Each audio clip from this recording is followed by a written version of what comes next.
Necesito que te imagines algo. Una larga mesa de caoba, 14 copas de cristal, velas encendidas en candelabros de plata que costaban más que el sueldo mensual de la mayoría de la gente.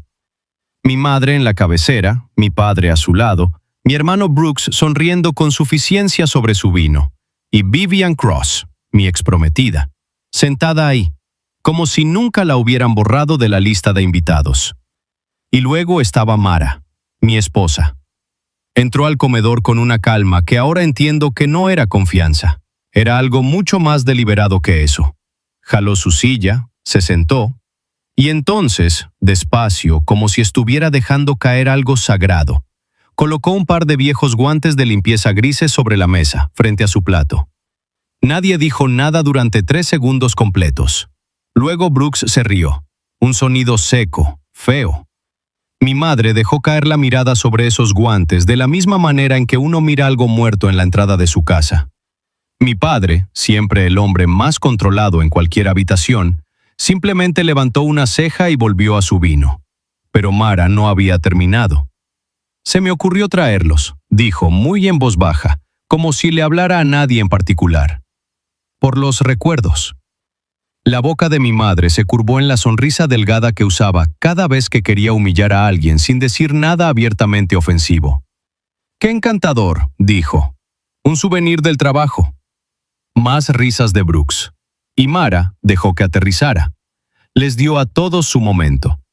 Y luego miró directamente a mi madre al otro extremo de toda esa caoba pulida y dijo: «Qué curioso. Estas manos abrieron la sala que tu familia mantuvo cerrada por más de 20 años». Las risas se detuvieron. La copa de vino de mi padre se congeló a la mitad del camino hacia su boca. Eso es lo que más recuerdo. No la cara de mi madre, no el silencio repentino de Brooks, mi padre. Warren Kingsley, un hombre capaz de sonreír a través de demandas judiciales, funerales y escándalos públicos, miró a mi esposa como si ella acabara de abrir una tumba. Entonces dijo algo que yo nunca le había escuchado decir. «La sala 14B ya no existe». Mara la dio la cabeza. «No», dijo. «Solo tiene un candado diferente». Mi madre susurró su nombre como una advertencia. «Warren».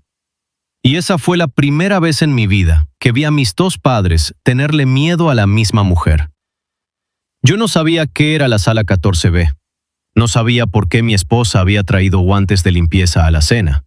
Pero al terminar esa noche, entendería una sola cosa. Mara no había traído esos guantes para avergonzar a mi familia. Los había traído para enterrarlos. Mi nombre es Caleb Kingsley. Mi familia era dueña de Kingsley House, lo cual suena romántico hasta que entiendes lo que realmente es. No una casa, una institución. Un club privado construido por mi bisabuelo, ampliado por mi abuelo y pulido hasta su forma actual por mi padre Warren, quien entendía que el poder en esta ciudad ya no era cuestión de dinero, era cuestión de acceso. ¿De quién dejabas entrar por tus puertas? Crecí creyendo que nuestro apellido significaba legado. Mara me enseñaría que también significaba pruebas. Conocí a Mara Quinn en una cafetería de la avenida Redfield. Estaba leyendo un libro con el lomo roto y tenía pintura en el costado de su mano izquierda. No en las uñas, en el costado de la mano, como si la hubiera apoyado sobre algo húmedo. Le pregunté qué estaba pintando. Dijo: «Pruebas». Creí que estaba bromeando. Tenía 29 años, cabello oscuro, ojos tranquilos que no se perdían absolutamente nada. Trabajaba como limpiadora. Me lo dijo en nuestra tercera cita, directo, como si me estuviera poniendo a prueba para ver cómo reaccionaba. Yo dije que eso no importaba. Ella me miró un largo momento y dijo: «Va a importar». Creí que se refería a mi familia. Tenía razón, pero no de la manera en que yo entendía. Salimos 8 meses antes de que la presentara con mis padres. Mi madre pasó toda la cena haciéndole a Mara preguntas amables, en un tono que no tenía nada de amable. ¿De qué parte de la ciudad eres? Tu familia debe estar muy orgullosa. ¿Cómo se conocieron tú y Caleb en una cafetería? ¡Qué tierno! Cada pregunta, una pequeña navaja envuelta en lino. Mi padre casi no habló. Observaba a Mara como observaba los contratos, buscando la cláusula que le costaría algo. Me dije a mí mismo que mi familia terminaría aceptándola. Me dije que Mara los conquistaría con el tiempo. Me dije muchas cosas en esos primeros meses de las que hoy no me siento orgulloso. No la aceptaron. Se aceleraron. 3 meses después de nuestra boda, a la que mis padres asistieron pero no celebraron, mi madre empezó a organizar lo que llamaba cenas de integración familiar. Lo que significaba, todos en el círculo de los Kingsley se sentaban alrededor de la mesa y trataban a Mara como un examen que nadie había acordado tomar. La peor ocurrió en el cumpleaños de mi madre. Mara llegó con un vestido negro sencillo, nada dramático, nada que se viera ordinario, solo sencillo. Mi madre la miró de arriba abajo y sonrió. «Ay, mi amor», dijo, «no temías que arreglarte para nosotros». Mara parpadeó. «¿Perdón?». Celeste hizo un gesto hacia el pasillo y uno del personal de la casa entró con una caja envuelta para regalo. Mara la abrió. Adentro había un delantal de sirvienta, blanco, planchado, perfectamente doblado. La mesa enmudeció medio segundo antes de que Brooke se riera en su copa. Mi madre dijo, «Pensé que te sentirías más cómoda con algo familiar». Yo me puse de pie demasiado tarde. Esa es la parte que más me cuesta recordar. No que no hice nada, hice algo, pero lo hice demasiado tarde. Mara no lloró. Dobló el delantal de regreso en la caja, lo empujó sobre la mesa y dijo, «Quédate con él. Vas a necesitar algo que ponerte cuando salga la verdad». Y luego estaba Vivian. Vivian Cross apareció en un evento de cóctel benéfico en Kingsley House exactamente 6 semanas después de nuestra boda. No sé si mi madre la invitó a propósito. Dejé de darle el beneficio de la duda a mi madre por esa misma época. Vivian era elegante en la manera que mi familia entendía la elegancia. Dinero viejo usando ropa nueva. Su padre, Richard Cross, tenía un acuerdo financiero con el mío que yo no terminaba de entender, pero que aparentemente requería que Vivian estuviera presente en los eventos de los Kingsley, aunque ella y yo habíamos terminado nuestro compromiso 2 años antes. Entró y mi madre se iluminó como si le hubieran encendido un interruptor. «Vivian, qué guapa estás». Eso nunca se lo dijo a Mara, jamás. Vivian fue amable conmigo. En un momento se inclinó hacia Mara y le dijo, en voz suficientemente baja para que solo los 3 escucháramos, «Debe ser extraño que te inviten a los salones que antes limpiabas». Mara sonrió. «Debe ser más extraño», dijo, «esperar a un hombre que ya eligió a otra». La sonrisa de Vivian se sostuvo, pero sus ojos cambiaron. No eran celos, era miedo. Le dio la mano a Mara con una calidez tan perfectamente calculada que era básicamente un insulto, la calidez de alguien que sabe que ya ganó. Mara le devolvió la sonrisa. Le sostuvo la mirada exactamente medio segundo más de lo cómodo. Mara lo notaba todo, solo que no reaccionaba, y en ese momento yo creía que esa paciencia era algo parecido a la paz. Después entendí que era mucho más parecida a una cuenta regresiva. La defendí. Quiero que quede claro, pero la defendía como defiende un hombre que no está seguro de tener razón, en voz baja, de manera indirecta, sin la suficiente fuerza como para cambiar algo de verdad. «Mamá, eso no está bien». «Brooks, ya». Las palabras de un hombre que había crecido dentro de esa familia y que, en algún lugar muy adentro, todavía necesitaba su aprobación más de lo que había admitido.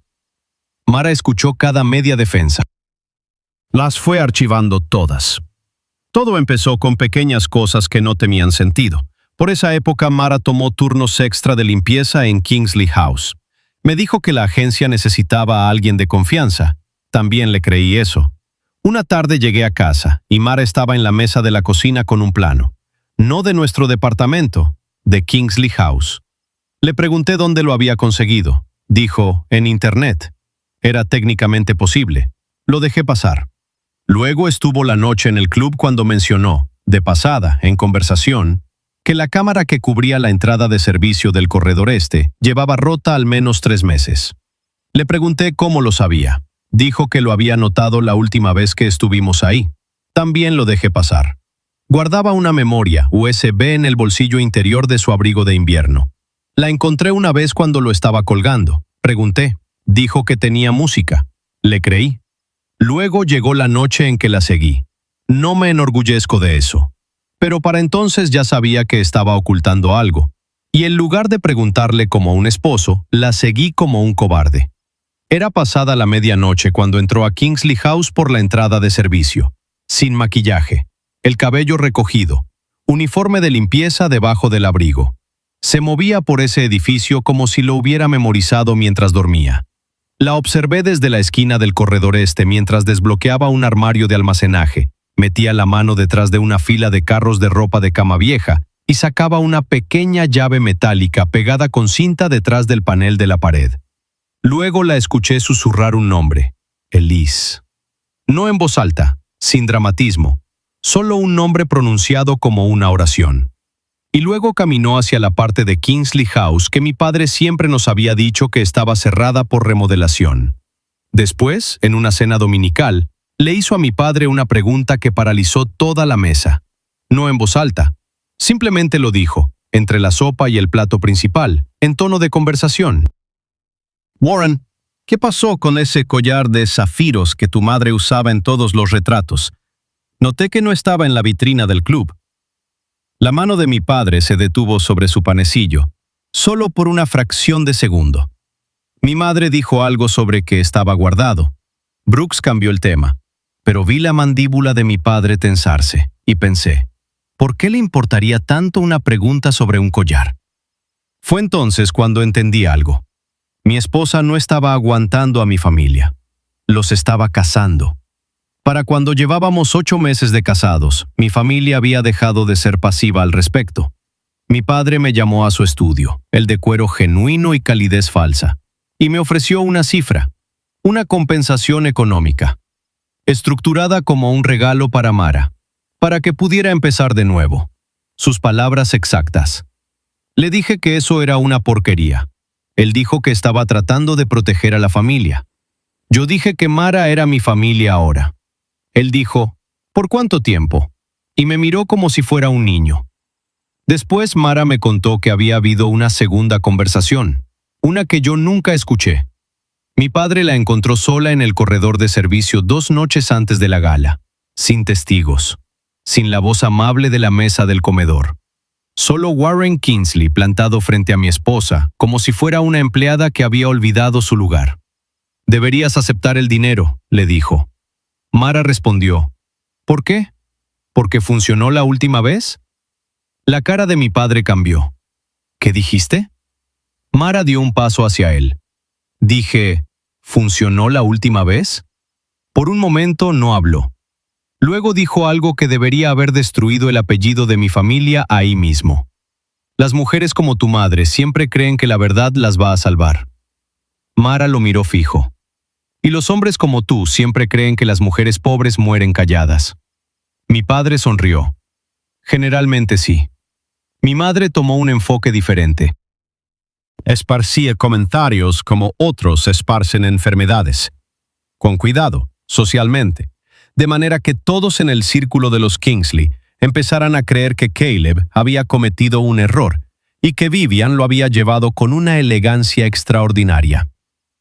Después me enteré de que la familia de Vivian estaba atada a la nuestra a través de un acuerdo financiero, y aparentemente ese acuerdo funcionaba mejor si yo dejaba de estar casado con Mara. Eso era lo que yo valía para mi familia, una variable en la hoja de cálculo de alguien más. Mara no me dijo nada de esto en ese momento, pero lo sabía. Todavía no estoy del todo seguro de cómo lo sabía, pero lo sabía. Había estado coleccionando cosas, documentos, grabaciones, fechas, nombres, por el tiempo suficiente como para que cuando mi familia hiciera su movida, ella ya estuviera lista. Yo no lo estaba. La gala anual de caridad de Kingsley House, etiqueta de gala, 40 mesas, donantes, miembros de la junta, periodistas, figuras de la ciudad. Mi padre en un smoking que costó $3,000, mi madre en un vestido que costó más, y Mara en un vestido verde oscuro que ella misma se había comprado, tan impactante que Vivian tuvo que esforzarse más de lo habitual para mantener la compostura. Recuerdo haber sentido esa noche que quizás todo estaba bien. que lo peor había quedado atrás. En serio lo pensé. A la mitad del evento, mi madre lanzó un grito desde el otro extremo del salón. Un grito delgado, teatral, del tipo diseñado para atraer todas las miradas hacia ella. Su pulsera había desaparecido. Una pieza de diamantes antigua, valuada en, dijo, suficientemente alto para que las mesas cercanas escucharan. Algo significativo. Se llamó a seguridad. El salón se tensó de la manera en que se tensa cuando falta dinero y el culpable necesita un lugar donde aterrizar. Y entonces, uno del equipo de seguridad, un hombre que después supe había sido contratado para esa noche a través de una empresa privada que usaba mi padre, se adelantó y dijo que había encontrado la pulsera en un abrigo colgado en el guardarropa. La levantó. El abrigo era de Mara. Vi cómo 50 caras se giraban hacia mi esposa. La expresión de mi madre era un duelo ejecutado con precisión suficiente como para confundirse con algo genuino. Brooks no dijo nada, pero su boca se curvó. Vivian miró el mantel. Mara se quedó quieta. Su cara era ilegible. Y yo, que Dios me perdone, me incliné hacia ella y le dije en voz baja: Mara, si hay algo que necesito saber, puedes decirme. Ella me miró, y en sus ojos no había enojo, ni siquiera dolor. Había algo más triste que las dos cosas. La mirada de alguien que acaba de confirmar exactamente lo que temía que era verdad. Dijo: «Eso es lo que piensas de mí». Luego me miró por encima del hombro, no a mi madre, no a mi padre, a Vivian, y me preguntó: «Si lo hubieran encontrado en el abrigo de Vivian, ¿le habrías hecho esa pregunta a ella?» Sentí la respuesta antes de decir algo. No. A Vivian la habría defendido de inmediato. No porque la quisiera más, sino porque Vivian tenía el aspecto de una mujer en la que mi familia me había entrenado para confiar. Y Mara tenía el aspecto de una mujer de la que me habían entrenado para dudar. No era una pregunta. «Antes de que alguien llame a la policía», dijo Mara, con la voz completamente serena, proyectándose por todo el salón, «quiero pedir que revisemos el video de seguridad del guardarropa». La compostura de mi madre se resquebrajó, solo por un momento. Y fue ese resquebrajamiento, ese medio segundo de algo que parecía pánico, lo que hizo que el salón callara de una manera diferente al anterior. No el silencio del escándalo, el silencio de una marea que cambia de dirección. «No estoy seguro de que las cámaras cubran», empezó mi padre. «Sí cubren», dijo Mara. «Es así». Lo verifiqué. Sacó su teléfono. Lo conectó al sistema audiovisual que la gala usaba para presentaciones. Y ahí estaba. Video de circuito cerrado del guardarropa. 90 segundos de grabación. Clara, sin ambigüedades, devastadora. Mi madre, acercándose al abrigo de Mara, quitándose la pulsera de su propia muñeca, metiéndola en el bolsillo del abrigo, mirando una vez hacia la cámara equivocada, la que ella creía que estaba descompuesta, y alejándose. El salón hizo un sonido para el que no tengo palabras. No fue un grito, no fue un murmullo. Fue algo entre los dos. Luego Mara reprodujo el audio. Primero la voz de mi madre. «No puede salir de esta sin mancharse». Luego Brooks. «Entonces la hacemos ver como lo que es». Luego Vivian. «Que parezca hereditario. A la gente le encanta creer que las familias pobres se repiten». El salón apenas había asimilado eso cuando Mara abrió el siguiente archivo. Un registro de transferencia. $5,000 enviados al guardia de seguridad privado que encontró la pulsera. La nota adjunta a la transferencia tenía solo 3 palabras. Asunto del guardarropa resuelto. Luego vino una captura de pantalla de un mensaje de Vivian para Brooks. «Asegúrate de que Caleb lo vea antes de que llegue la policía». Luego uno de Brooks para mi madre. «Si llora, queda mejor». El salón había dejado de respirar. Mi esposa no había traído una defensa, había traído una ejecución. Mara pidió la atención del salón de nuevo. La obtuvo sin esfuerzo. «Mi nombre es Mara Quinn», dijo. «Algunos de ustedes lo saben, algunos me conocen como la esposa de Caleb. Pero antes de ser la esposa de Caleb, yo era la hija de Elise Quinn, y necesito contarles quién era Elise Quinn». No usó notas, no las necesitaba. 26 años atrás, su madre, Elise Quinn, había trabajado como limpiadora en Kingsley House. La emplearon a través de una agencia de personal, llegó con excelentes referencias y trabajó 11 meses sin una sola queja.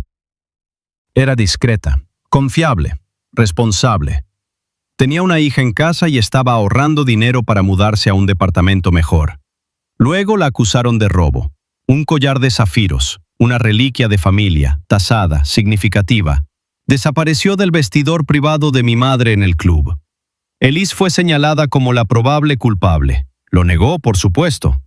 Pero la acusación se movió rápido, de la manera en que se mueven las acusaciones cuando las hacen personas con dinero contra personas sin él. La despidieron. La pusieron en lista negra a través de las redes de personal que controlaba mi padre.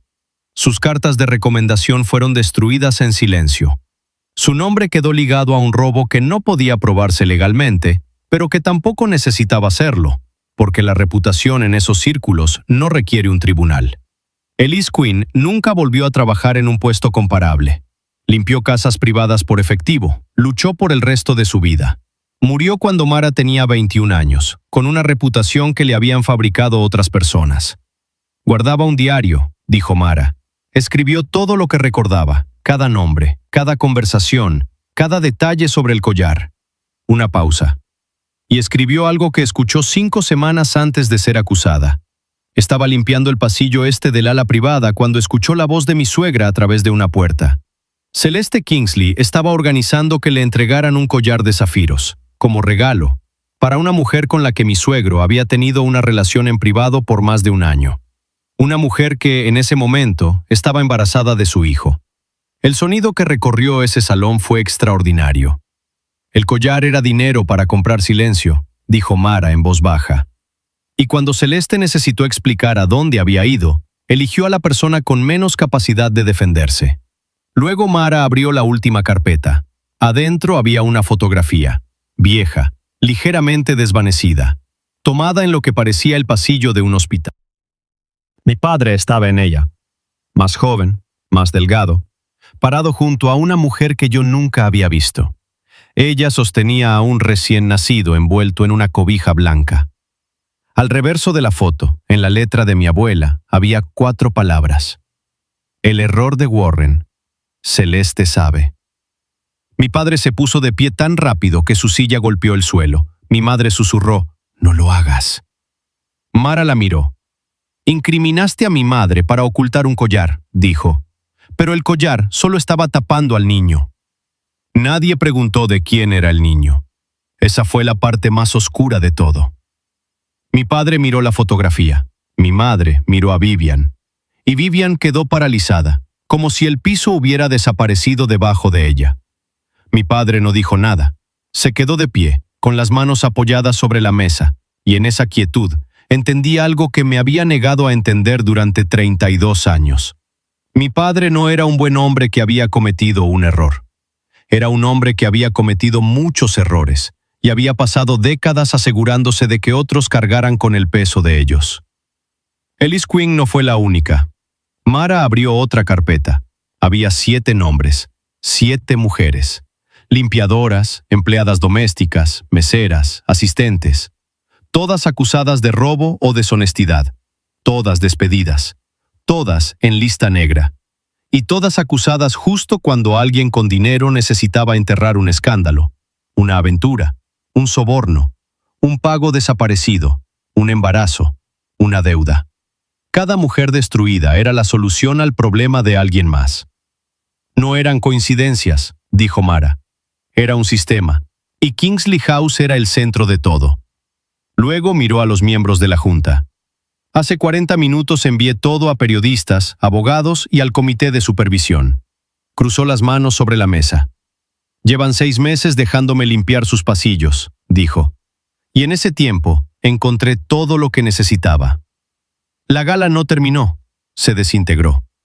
La gente se quedó parada con sus copas de champán en la mano, fingiendo que no miraba mientras miraba todo. Los miembros de la Junta se fueron a los rincones a hacer llamadas.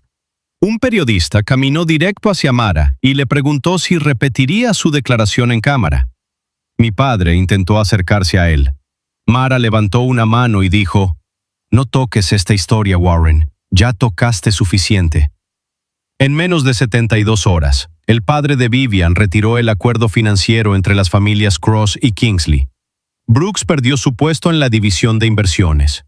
El nombre de Vivian apareció en la prensa junto a las palabras «acusación de robo fabricada». Mi padre renunció a la fundación y lo llamó una decisión por motivos de salud. Nadie le creyó. Y mi madre se vio obligada a pararse en el salón principal de Kingsley House y leer un comunicado público admitiendo que Elise Quinn nunca había robado nada. Pronunció el nombre de Elise como si le quemara la boca, pero lo pronunció, porque Mara se aseguró de que todo el salón lo escuchara. Ese fue el día en que el apellido Kingsley dejó de abrir puertas. Mara no me dejó, pero dejó algo muy claro. Estábamos sentados en nuestro departamento 3 días después de la gala, la ciudad afuera. El silencio entre nosotros del tamaño de algo que yo no podía calcular. «Tú no pusiste la pulsera en mi abrigo», dijo. «No», dije. «¿No sabías del complot de antemano?» «No, no lo sabía». Me miró durante un largo momento. «Pero cada vez que me insultaron, dijiste media frase. Cada vez que me presionaron, me pediste paciencia. Cada vez que necesitaban tu silencio para creer que podían salirse con la suya, tú se los diste». No respondí eso, porque tenía razón. «No digo que seas como ellos», dijo. «Digo que tu silencio era el aire que respiraban. No podrían haber hecho esto en el vacío, Caleb. Necesitaban que tú fueras lo suficientemente débil». Luego colocó 2 papeles sobre la mesa. Uno era mi declaración ante los investigadores. El otro era un acuerdo de separación. Los miré fijo. «Mara». Ella negó con la cabeza. «No. No puedes llorar antes de decir la verdad». Firmé primero la declaración. Cada cena, cada insulto, cada vez que mi madre la humilló y yo lo suavicé en mi memoria. Cuando terminé, Mara levantó el segundo papel. «Esta noche no me voy», dijo. «Pero sí me voy de la versión de este matrimonio en que tu comodidad me cuesta mi dignidad». Ese fue mi castigo. No perderla del todo. Vivir cada día sabiendo que tenía que ganarme de regreso a una mujer que nunca debió haber tenido que demostrar que valía la pena ser defendida. Creí que el peor secreto ya había salido. Estaba equivocado. 3 semanas después de la gala, Mara y yo estábamos sentados en el despacho de un abogado mientras colocaban un sobre sellado sobre la mesa. Antes de que se leyera el testamento, Mara me mostró un documento más. Un acta de nacimiento. El nombre de la madre era Lydia Bale, la mujer a quien mi padre había pagado su silencio con el collar de zafiros. El nombre del padre estaba en blanco, pero detrás venía adjunto un acuerdo privado de adopción. La niña había sido entregada al cuidado de Richard y Eleanor Cross. Luego vi la fecha de nacimiento. La fecha de nacimiento de Vivian. Se me secó la boca. Vivian Cross, la mujer que mis padres habían pasado años intentando meter de nuevo en mi vida, era hija de mi padre, mi media hermana, y mis padres lo sabían. Nunca habían querido amor entre nosotros, querían control. Querían a Vivian cerca, a Richard Cross callado, y a mí lo suficientemente obediente como para no hacer preguntas. La fusión no era un negocio, era dinero para comprar silencio, pero con membrete. Mi abuela, Margaret Kingsley, había sabido algo, y entonces el abogado aclaró la voz. Hay un asunto más. El testamento de mi abuela contenía una cláusula. Si Kingsley House alguna vez había sido utilizada para acusar falsamente a empleados con el fin de encubrir conductas indebidas de la familia, el control de la propiedad se transferiría a un fideicomiso para las víctimas. La primera persona elegible para administrarlo sería cualquier familiar sobreviviente de una de las familias perjudicadas por esas acusaciones. Mara Quinn, la hija de Elise Quinn, la mujer a quien mi familia llamaba limpiadora, se convirtió en la persona legalmente autorizada para decidir el futuro de Kingsley House. Estuve ahí la mañana en que quitaron la placa. Cielo gris, aire frío. Un trabajador sobre una escalera, removiendo las letras de bronce de la fachada de piedra, una por una. Kingsley House, el nombre que había abierto cada puerta en mi vida. Mara estaba a mi lado, sosteniendo la vieja credencial de empleada de su madre. Nombre, foto, número. El tipo de credencial que la gente rica mira sin ver a la persona que la lleva. Por años, mujeres como Elise Quinn habían entrado a ese edificio por la puerta de servicio. Pero esa mañana, Mara subió los escalones de la entrada principal. La misma entrada que mi madre alguna vez dijo que era solo para miembros e invitados especiales. Se detuvo en la puerta y me miró. ¿Sabes qué es lo que tu madre nunca entendió?, preguntó. Negué con la cabeza. Mara levantó la vista hacia la piedra vacía donde antes estaba el apellido de mi familia. Las limpiadoras lo ven todo. La última letra cayó al suelo. K, de Kingsley, del apellido que yo había llamado legado toda mi vida. Mara lo miró un segundo y lo pisó. No lo rodeó, lo pisó y entró. ¿Fui culpable? No puse la pulsera en el abrigo. No incriminé a mi esposa. No sabía lo que mi familia le había hecho a su madre. Pero me callé demasiadas veces mientras le enseñaban exactamente lo poco que importaba. Entonces dime con honestidad en los comentarios, ¿el silencio es una traición? ¿Perdonarías a un esposo que solo se volvió valiente cuando llegaste con las pruebas? ¿Mara fue demasiado lejos o esto era exactamente lo que mi familia merecía? ¿Y Vivian? ¿Villana? ¿Víctima? ¿O las dos cosas al mismo tiempo? Ayudó a tender la trampa contra Mara, pero también fue criada dentro de una mentira que mi padre construyó antes de que ella siquiera naciera. Quiero saber de qué lado estás. Si esta historia te hizo hervir la sangre, dale like. Suscríbete si quieres más historias donde el final de verdad vale la pena. Y no te vayas todavía. Hay otra historia esperándote en este canal ahora mismo, y esa familia puede ser todavía peor.